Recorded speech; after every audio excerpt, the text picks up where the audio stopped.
மகர ராசிக்கார அன்பர்கள் அனைவருக்கும் எனது அன்பு கலந்த வணக்கங்கள். நான் உங்கள் ஆஸ்ட்ரோ சின்னதுரை, பிளிமிசை கூத்தூர், பெரம்பலூர் மாவட்டம். 2024 நிகழும் மங்களகரமான குரோதி வருடம் தமிழ் மாதங்களில் 2வது மாதம் வைகாசி மாதம். மகர ராசிக்காரர்களுக்கு எப்படிப்பட்ட கிரக நிலைகள் இருக்கிறது, அதனால் என்ன பலன்கள் ஏற்படும் என்பதை பற்றி இந்த காணொலியிலே பார்ப்போம். இதுபோன்று தொடர்ந்து தமிழ் மாத ராசி பலன்களை தெரிந்து கொள்ளவும், ஜோதிட தகவல்களை தெரிந்து கொள்ளவும் நமது சேனல் ஆஸ்ட்ரோ சின்னதுரையை சப்ஸ்கிரைப் செய்து கொள்ளுங்கள், லைக் பண்ணுங்க, நண்பர்களுக்கு ஷேர் பண்ணுங்க. மகர ராசி வைகாசி மாதம் உங்கள் ராசிக்கு 4-11 கூடியவர்.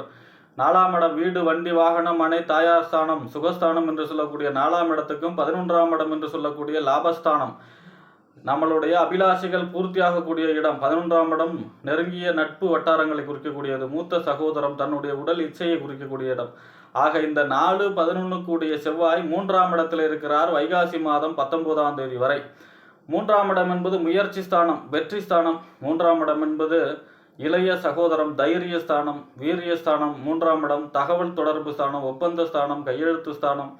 ராகுவோடு சேர்ந்து இந்த 4க்கும் 11க்கும் உடைய செவ்வாய் 19ஆம் தேதி வரை 3ஆம் இடத்திலே வெற்றி ஸ்தானத்தில் சென்றிருக்கிறார். வெற்றி கிரகம் செவ்வாய், வெற்றி ஸ்தானம் 3ஆம் இடம்.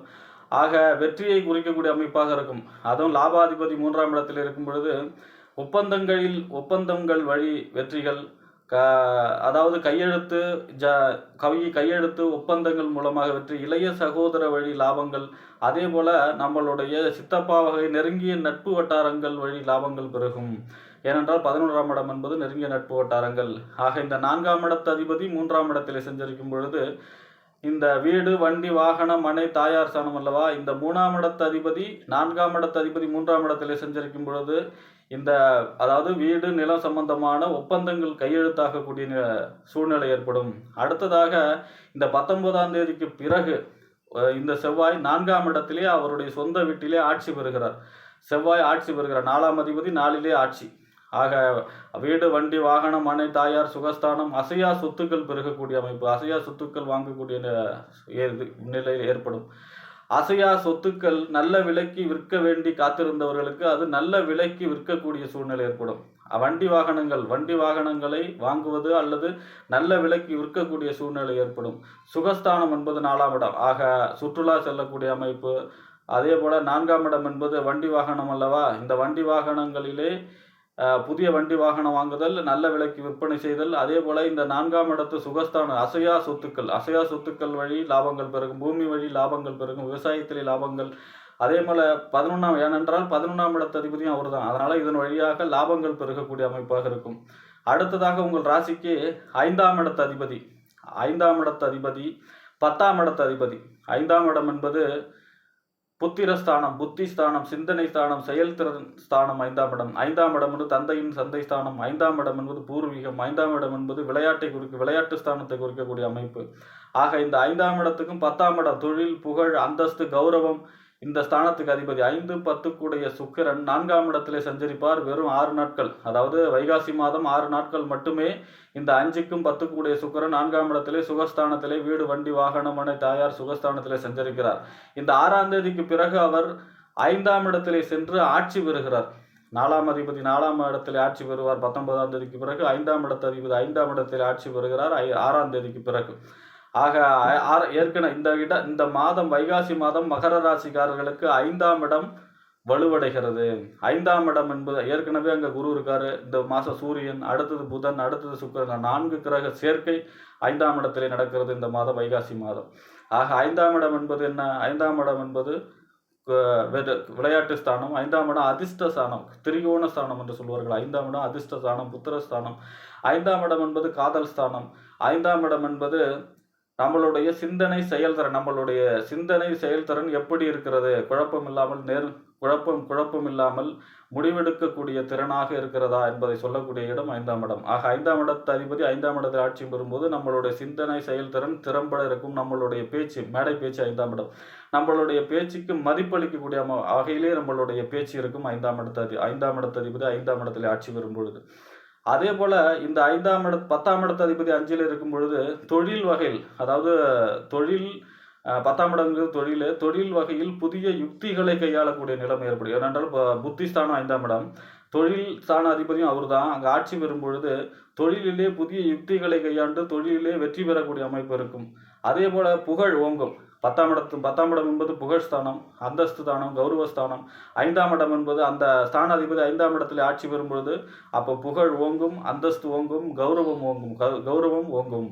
ஆக புகழ், அந்தஸ்து, கௌரவம் மேலோங்கும். 5ஆம் இடத்து அதிபதி 5ஆம் ஆட்சி பெறும்பொழுது, அதுவும் 10ஆம் இடத்து அதிபதியாகவும் வரும் பொழுது. சுக்கிரன் மகர ராசிக்காரர்களுக்கு மிக அற்புதமான நிலையில் இருக்கிறார் இந்த மாதம். அடுத்ததாக 6க்கும் 9க்கும் உடையவர். 6ஆம் இடம் நோய், எதிரி, வம்பு, வழக்கு, கடன் ஸ்தானம், ருண, ரோக, சத்ருஸ்தானம் என்பார்கள். 9ஆம் இடம் என்பது தந்தை ஸ்தானம், உயர்கல்வி ஸ்தானம். 9ஆம் இடம் தொலைதூர பயணம், பாக்கியஸ்தானம். ஆக இந்த 6க்கும் 9க்கும் உடையவர் யார் என்றால் புதன். இந்த புதன் உங்கள் ராசிக்கு 4ஆம் இடத்திலே சஞ்சரிக்கிறார் 18ஆம் தேதி வரை, வைகாசி மாதம் 18ஆம் தேதி வரை. வீடு, வண்டி, வாகனம், மனை, தாயார் ஸ்தானத்திலே சஞ்சரிக்கிறார். பொதுவாக 6ஆம் இடத்து அதிபதி 4ஆம் இடத்துல சஞ்சரிக்கும் பொழுது சில தொந்தரவுகள், அதாவது வண்டி வாகனங்களில் சில ரிப்பேர் ஏற்படும். அதே போல் நிலம் இட சம்பந்தமான சில பிரச்சனைகளை ஏற்படுத்தக்கூடிய அமைப்பாக இருக்கும். அதிலே சில வில்லங்கங்களை ஏற்படுத்தக்கூடிய அமைப்பாக இருக்கும். 6ஆம் இடத்து அதிபதி 4ஆம் இடத்துல சஞ்சரிக்கும் பொழுது, அதுவும் டாக்குமெண்ட் வழியாக டாக்குமெண்ட்டில் சில குறைபாடுகள் ஏற்படக்கூடிய அமைப்பு. என்றால் புதன் என்றால் டாக்குமெண்ட், கையெழுத்து, அந்த வகையிலே சில குறைபாடுகளை ஏற்படுத்தக்கூடிய அமைப்பாக இருக்கும். அதே போல இந்த 6க்கும் 9ஆம் அதிபதி 4ஆம் இடத்திலே சஞ்சரிப்பது சிறப்பு. ஏனென்றால் 9 நாடு சம்பந்தப்பட்ட தாய் தந்தை வழி ஆதரவுகள் பெருகக்கூடிய அமைப்பாக இருக்கும். அதே போல இந்த 18ஆம் தேதிக்கு பிறகு இந்த புதனும் 5ஆம் இடத்துல சஞ்சரிப்பார். 5ஆம் இடத்தை ஏற்கனவே அங்கே குரு, சுக்கிரன், சூரியன், அடுத்தது புதன், 4 கிரக சேர்க்கை. ஆக அவரும் 5ஆம் இடத்திலே சஞ்சரிக்க போகிறார். 5ஆம் இடத்திலே ஆட்சி பெற்ற கிரகம் சுக்கிரன் அங்கு ஆட்சி பெறுகிறார். குருவும் சுக்கிரனும் அஸ்தங்கம் அடைஞ்சாலும் கூட அதனுடைய பலனையும் சூரியனை சேர்த்து தருவார். ஆக எப்படி இருந்தாலும் 5ஆம் இடம் மகர ராசிக்காரர்களுக்கு இந்த மாதம் வலுவடைவதால் அனைத்து விதம், அதாவது நம்மளுடைய மைண்டு ரிலாக்ஸ் ஆகிறதுக்கு என்னென்ன செய்யணுமோ அதை செய்யும். 5ஆம் இடம் ஜாலியாக இருக்கக்கூடிய இடம். 5ஆம் இடம் வந்து உழைப்பை சொல்லக்கூடிய இடம்ல, அதிர்ஷ்டம், நம்மளுடைய சிந்தனை. அதே போல் நம்ம சுற்றுலா சுற்றுலா போகிறது, இந்த மாதிரியான மைண்டை ரிலாக்ஸ் ஆக்கக்கூடிய எந்த செயலும் செய்யக்கூடிய அமைப்பு இந்த மாதம் இருக்கும் மகர ராசிக்காரர்களுக்கு. அதே போல் உங்கள் ராசிக்கு அஷ்டமாதிபதி சூரியன் 5ஆம் இடத்துல சஞ்சரிக்கிறார். 5ஆம் இடம் திரிகோணஸ்தானம், சிறப்பான ஸ்தானம் தான். ஆனாலும் அஷ்டமாதிபதி 5ஆம் இடத்துல சஞ்சரிக்கும் பொழுது புத்திரர் வகையிலே சில பிரச்சனைகளை ஏற்படுத்தக்கூடும். அதே போல் பூர்வீகம் சம்பந்தமான சில சட்ட சிக்கல்களை ஏற்படுத்தக்கூடும். ஏனென்றால் சூரியன் அரசு கிரகம். ஆக பூர்வீக சம்பந்தமான சில சட்ட சிக்கல்களையும் ஏற்படுத்தக்கூடும்.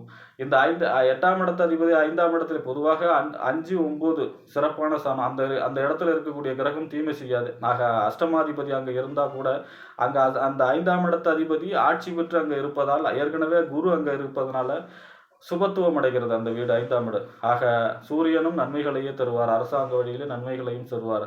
ஆக இந்த மாதம் மகர ராசிக்காரர்களுக்கு 5ஆம் இடம் வலுவடைவதால் விளையாட்டுப் போட்டிகளிலே வெற்றி, நினைத்த காரியம் நடைபெறுதல். 5ஆம் இடம் புத்திஸ்தானம் இல்லையா, நம்மளுடைய நினைச்ச காரியம் நடைபெறக்கூடிய அமைப்பு. ஏனென்றால் அடுத்ததாக இந்த 5ஆம் இடத்து வலுவடைவதால் காதல் கைகூடக்கூடிய அமைப்பு. 5ஆம் இடம் புத்திரர், குழந்தை இல்லாதவங்களுக்கு கண்டிப்பாக இந்த மாதம் குழந்தை பெறக்கூடிய அமைப்பு இருக்கும். ஏன்னா 5ஆம் இடம் வலுவடைவதால் 5ஆம் இடம் புத்திரஸ்தானம். 5ஆம் இடம் வலுவதோட பூர்வீகம் சம்பந்தமான பிரச்சனைகள் ஒரு முடிவுக்கு வரக்கூடிய மாதமாக மகர ராசிக்காரர்களுக்கு அமையும் என்று கூறி விடைபெறுகிறேன். நன்றி, வணக்கம்.